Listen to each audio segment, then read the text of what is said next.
దేవుడు. ఆ దేవుడితో నరుడు జన్మించినారు అమ్మకు. దైవమైన నరుడైనా తెలిసేది ఎలా అమ్మకు? ఆ పేగులోనే ఉంది కదా ముడిపడిన బంధము. అనగనగా అమ్మ కథ, కథలోనే దేవుడు.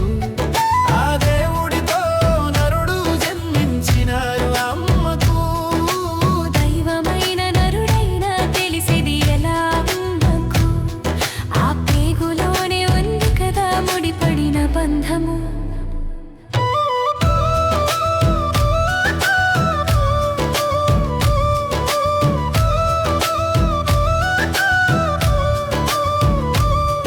అది దేవుడికి అమ్మ లేదని మనిషికిచ్చినాడు అమ్మ వరముని. అందుకనే ఆ దేవుడు అమ్మకు ప్రతి యుగములో జన్మిస్తూ ఉండెను. అమృతాన్ని విడనాడి అమ్మ పాలు తాగుతుంటే కాలాలు మారుతుండే. అమ్మ జోలపాట వింటూ పవళించే దేవుడు. దేవుడైన నరుడైన అమ్మ ప్రేమ ఒక్కటే. ఇరువురు అమ్మకు పుత్రులే, ఇరువురికి అమ్మ ఒక్కరే. అనగనగా అమ్మ కథ, కథలోనే దేవుడు. ఆ దేవుడితో నరుడు జన్మించినారు అమ్మకు. దైవమైన నరుడైనా తెలిసేది ఎలా అమ్మకు? ఆ పేగులోనే ఉంది కదా ముడిపడిన బంధము.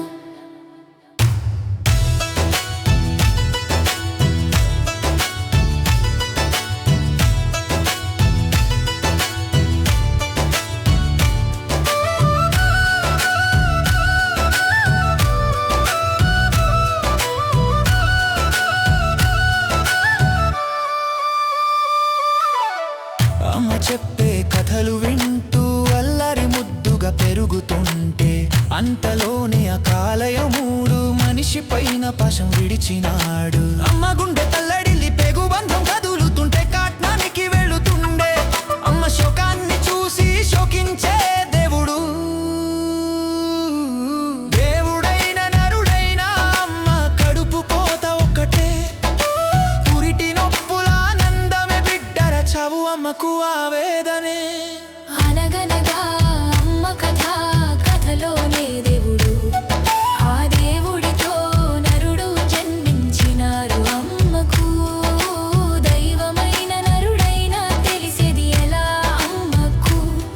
ఆ పేగులోనే ఉంది కదా ముడిపడిన బంధము.